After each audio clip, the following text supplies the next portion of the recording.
जय श्री राम। अयोध्या कांड का 98वां सर्ग। भरत के द्वारा श्री राम के आश्रम की खोज का प्रबंध तथा उन्हें आश्रम का दर्शन। इस प्रकार सेना को ठहराकर जंगम प्राणियों से श्रेष्ठ एवं प्रभावशाली भरत ने गुरु सेवा परायण एवं पिता के आज्ञा पालक श्री रामचंद्र जी के पास जाने का विचार किया। जब सारी सेना विनीत भाव से यथास्थान ठहर गई, तब भरत ने अपने भाई शत्रुघ्न से इस प्रकार कहा। सौम्य, बहुत से मनुष्यों के साथ इन निषादों को भी साथ लेकर तुम्हें शीघ्र ही इस वन में चारों ओर श्री रामचंद्र जी की खोज करनी चाहिए। निषाद राजगु स्वयं भी धनुष बाण और तलवार धारण करने वाले अपने सहस्त्रों बंधु बांधवों से घिरे हुए जाएं और इन वन में कुकुट वंशी श्री राम और लक्ष्मण का अन्वेषण करें। मैं स्वयं भी मंत्रियों, पुरवासियों, गुरुजनों तथा ब्राह्मणों के साथ उन सबसे घिरा रहकर पैदल ही सारे वन में विचरण करूंगा। जब तक श्री राम, महाबली लक्ष्मण तथा महाभागा विदेह राजकुमारी सीता को न देख लूंगा, तब तक मुझे शांति नहीं मिलेगी। जब तक अपने पूज्य भ्राता श्री राम के कमल दल के सदृश विशाल नेत्रों वाले सुंदर मुखचंद्र का दर्शन न कर लूंगा, तब तक मेरे मन को शांति नहीं प्राप्त होगी। निश्चय ही सुमित्रा कुमार लक्ष्मण कृतार्थ हो गए, जो श्री रामचंद्र जी के उस कमल सदृश नेत्र वाले महातेजस्वी मुख का निरंतर दर्शन करते हैं, जो चंद्रमा के समान निर्मल एवं आह्लाद प्रदान करने वाला है।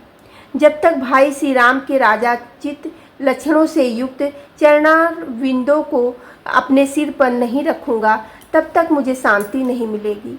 जब तक राज्य के सच्चे अधिकारी आर्य श्री राम पितामहों के राज्य पर प्रतिष्ठित हो अभिषेक के जल से आर्त नहीं हो जाएंगे, तब तक मेरे मन को शांति नहीं प्राप्त होगी।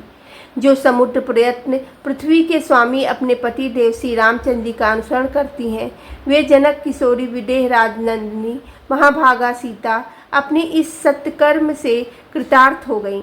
जैसे नंदन वन में कुबेर निवास करते हैं, उसी प्रकार जिसके वन में कुकुट कुलभूषण श्री रामचंद्र जी विराज रहे हैं, वह चित्रकूट परम मंगलकारी तथा गिरिराज हिमालय एवं वेंकटाचल के समान श्रेष्ठ पर्वत है।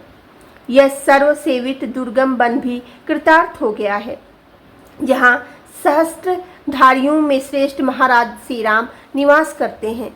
ऐसा कहकर महातेजस्वी पुरुष प्रवर महाबाहु भरत ने उस विशाल वन में पैदल ही प्रवेश किया। वेत्ताओं में श्रेष्ठ भरत पर्वत शिखरों पर उत्पन्न हुए वृक्ष समूहों के, जिनके शाखाओं के अग्रभाग फूलों से भरे थे, बीच से निकले।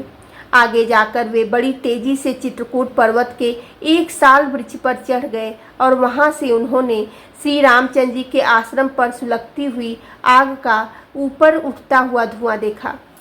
उस धूम को देखकर श्रीमान भरत को अपने भाई शत्रुघ्न सहित बड़ी प्रसन्नता हुई और यही श्री राम है, यह जानकर उन्हें अथाह जल से पार हो जाने के समान संतोष प्राप्त हुआ।